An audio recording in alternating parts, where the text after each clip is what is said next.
Okay, we're going to start by relaxing with feet over a chair or obviously the sofa if you're in the lounge. And it's a really good way to tune in. So if you put your legs up,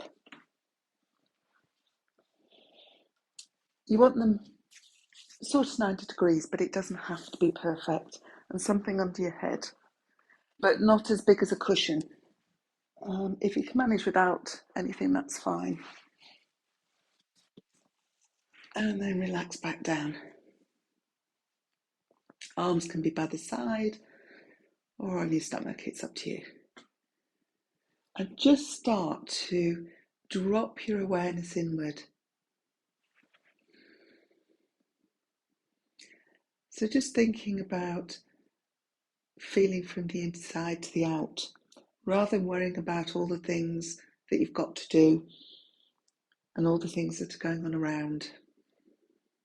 Taking this time just to practice. It's only going to be 10-15 minutes. So bringing awareness into your body and just allowing it to melt to the floor, to the mat. Feeling that support from the chair on your legs and the support from underneath.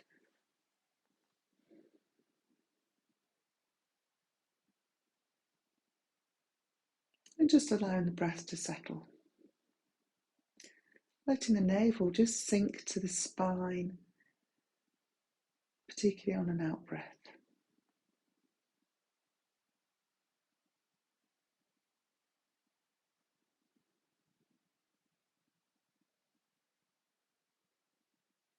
And then taking awareness to your breath, just noticing the inhale and the exhale.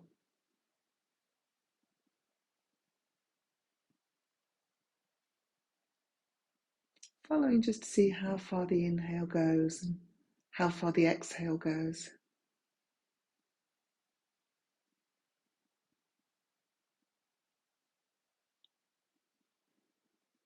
Maybe just noticing that movement in your body as the breath comes in.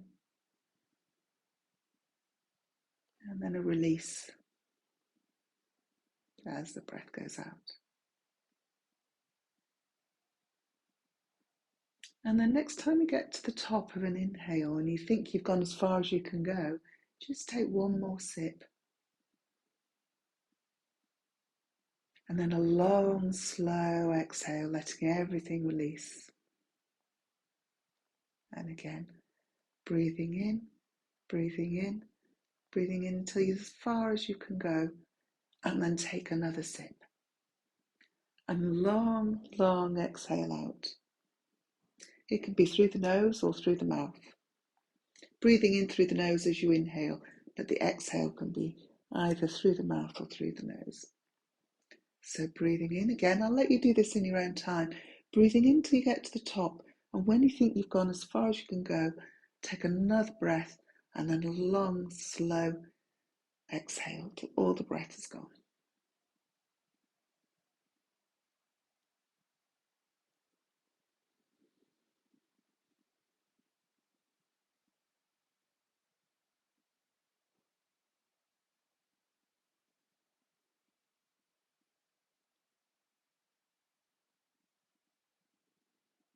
And then gently bringing your feet off the chair or to support the couch. I'm just going to move this chair so it's not in the way. And come back to semi-supine on the mat. I like to just have something under my head.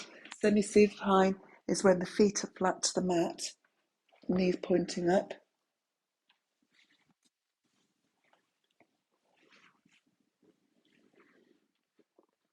And you want to be able to make a really nice footprint. So feeling from that ball of the big toe to the ball of the little toe to the heel, just spreading the toes. I'm just going to take our awareness into the hips.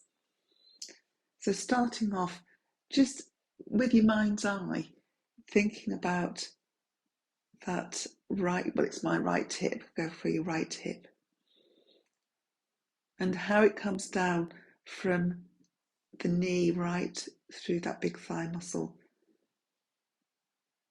and into where it connects into the socket. You might want to just move that leg a little bit, just sort of feeling that femur coming into the hip socket. And then notice the muscles, and you can notice muscles not just by moving the thigh, but by actually pressing into the toes. So if you press into the ball of the big toe, you should feel that inner muscle engage.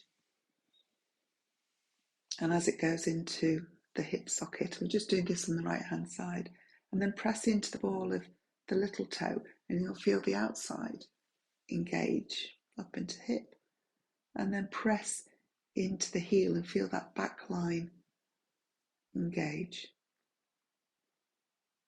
Another thing that's quite interesting to notice, when you press into the ball of the big toe and it goes up the inner thighs, it actually goes all the way to the pelvic floor. And then release. And before we do the other side, I just want you to notice the difference between your right side and your left. You might find the right side feels much more active, maybe some sensations there, just from taking our awareness into that area.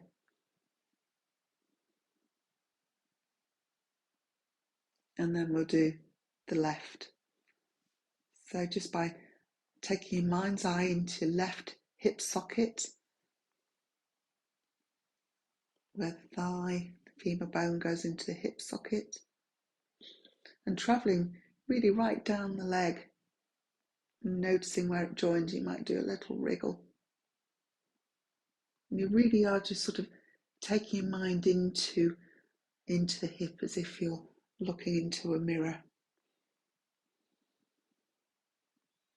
And then pressing into the big toe, feeling that inner line engage up to the pelvic floor. Pressing into the little toe. And then into the heel. So taking the right knee to the chest and just roll one way and then the other way.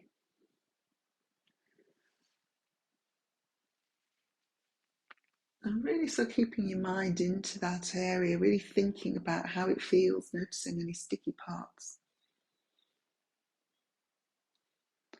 And it's fine to let your lower back join in as well. It's not a completely static movement.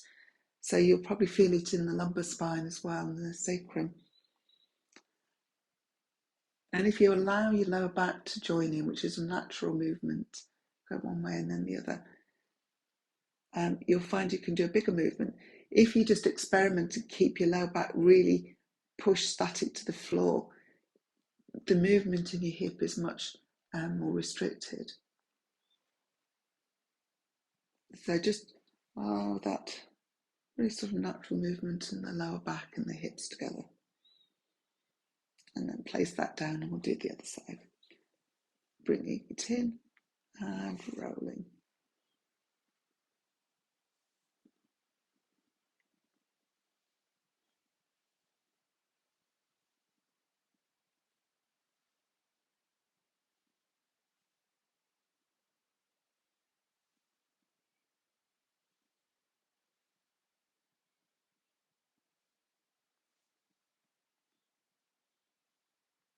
And placing that down. So we're going to do a bit of a rotation into the spine, but it also works into the hips. So I'm keeping feet flat to the floor, right arm up, reaching the fingers up towards the ceiling, and then I'm going to let it drop over. Pillows are in the way. I should just move them. So my left arm's out to the side, not quite a T shape. Right arm reaching to the ceiling. I'm going to let it drop over to my left, but as it drops over, the whole of my body comes with it and my hips. Then back up to centre, knees to the sky, and back open. So we're in our starting point. Left arm reaching up first before you let it drop over, and everything roll. And up and back. And just do that in your own time on each side.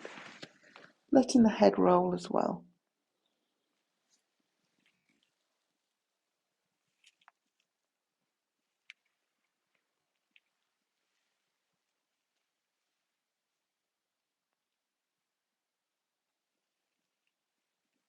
I'll do one more on each side.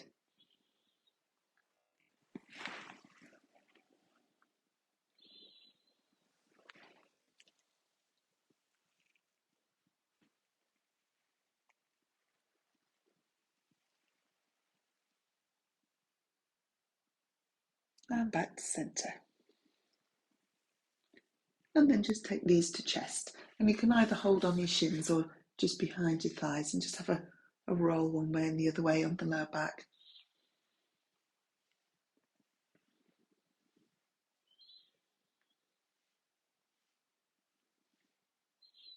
So placing the feet back down, flatten that. I'm going to do some pelvic tilts. So pelvic tilting, if you imagine your hip bones are going forward and you're sticking your butt out. So your butt sticks out, there's a little bit of a gap underneath your lower back. So lower back, lower ribs lift, hip bones go forward. Think of the sort of breath coming in the belly going to the sky. And then as the breath goes out, you're rolling the hip bones back, lower back flattens to the floor, sacrum lifts off the floor, and navel to spine. So that's quite an exaggerated movement. The actual movement of rolling, rocking your pelvis, pelvic tilts, is very, very subtle. So breath in, lower ribs, lower back lift, breath out, everything comes back and flattens to the floor. And you can perhaps just press very gently into your feet as you roll back. And your chin goes up to the ceiling. And then imagine pulling your feet up out of mud. A lightening of the feet, and lower back lifts, and chin to chest. But as I say, it's a really very subtle movement, just keeping mobility in the pelvis. And then come to neutral. Now that might be as much as you want to do at the moment, but if it feels okay, I'm going to just try a bridge, but it doesn't have to be a really tall bridge. It can be quite low down. And all you're doing is rolling back, so the lower back's flatten to the floor, and then peel the hips up, but you use your glutes. You can feel that stability in your feet, use your glutes, and it can be as low as that. It doesn't have to be a big stretch. So tighten your pelvic floors as well. Head's best facing towards the ceiling, and then keep breathing at the top, and then roll one vertebrae at a time back to the floor. You might need to alter your feet because you want to be able to feel that full footprint. So rolling the hips back, peeling the hips up towards the ceiling. Keep breathing at the top, wherever your top is. Engaging the glutes, feeling your feet. And then roll back down, one vertebrae at a time.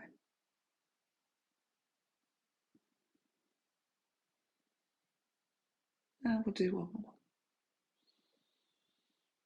Peeling up, breathing at the top, and one vertebrae at a time, rolling back down. And knees to chest. So that's the sequence for the next couple of days. I'd invite you though to just stretch out on your mat just for a couple of minutes in Shavasana, allowing everything to release back to the mat, and just noticing any sensations in your feet, in your hips, in the lower back, maybe even the shoulders. Any sensations from the practice. And let everything soften all around them. The eyes, muscles of the eyes, the jaw.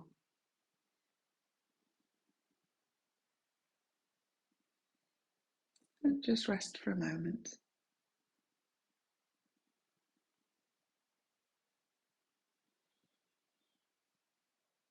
For as long as it feels right, and then very gently bring yourself out of it by bringing your awareness back into the room and having a little stretch.